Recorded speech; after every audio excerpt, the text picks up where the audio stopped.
ਉਹਨੂੰ ਇਹ ਦਿਲ ਦਾ ਮਸਲਾ ਸੀ, ਦਿਲ ਦਾ ਮਸਲਾ ਸੀ, ਜਿਗਰ ਦਾ, ਮੈਦੇ ਦਾ।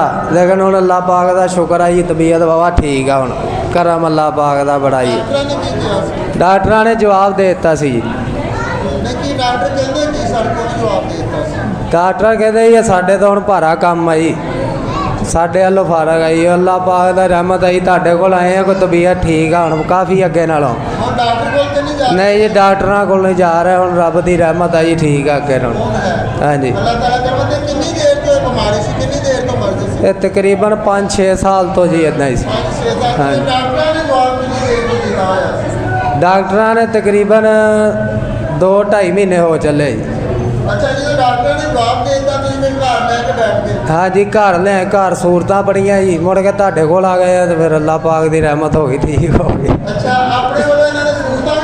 हाँ जी हाँ जी हाँ जी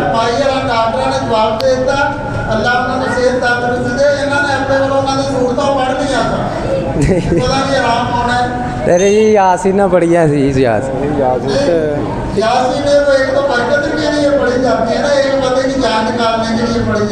हाँ जी वो सख्ती दूर हो जाए, साह चल रहे थे, आवाज़ नहीं सी आ रही कोई। किन्ने दाम करवाए दरूद माले जाके? तीसरा दाम भाई। ये जी तीसरा दाम है दरूद माले चा। हाँ जी हाँ जी लेट। हाँ जी नहीं नहीं जी इंतजार आस अल्लाह के घर च बड़ी सी।